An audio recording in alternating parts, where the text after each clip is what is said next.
नमस्कार, मी साक्षी अनासने. Yes Marathi news मध्ये आपलं स्वागत. आता पाहूया एक स्पेशल. काँग्रेस कमिटी सुरगाणे यांच्या वतीने सुरगाणा तहसील कार्यालय येथे निवेदन. काँग्रेस कमिटी सुरगाणे यांच्या वतीने सुरगाणा तहसील कार्यालय येथे शेतकरी कर्ज व वीज बिल माफी यासाठी धरणे आंदोलन केले गेले होते. यावेळी तहसीलदार सुरगाणा रामाजी राठोड यांना निवेदन दिले. या प्रसंगी सुरगाणा काँग्रेस तालुका अध्यक्ष सखाराम भोये, नयन पवार, रवींद्र गावित, भगवती चौधरी, चंद्रकांत भोये आदी उपस्थित होते.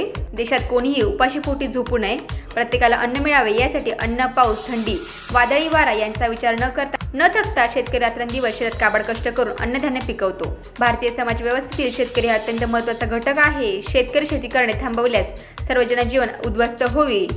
शेतकरी जगेल तर जग जगेल. महाराष्ट्रातील शेतकरी पाणी पावसाच्या लहरीपणामुळे व पिकवलेल्या मालास योग्य तो बाजारभाव न मिळाल्यामुळे अतिशय अडचणीत सापडलेला आहे.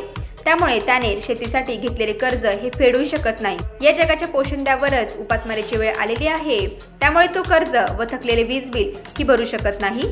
तरी त्याने विविध योजनेसाठी घेतलेले कर्जाची परतफेडही करू शकलेला नाही. त्याचे संपूर्ण कर्ज व वीज बिल माफ करू त्याच्या उद्ध्वस्त संसाराला पुन्हा ऊर्जा मिळवून द्यावी अशी महाराष्ट्र सरकारला आम्हा गरीब आदिवासी शेतकऱ्यांची आग्रहाची विनंती आहे.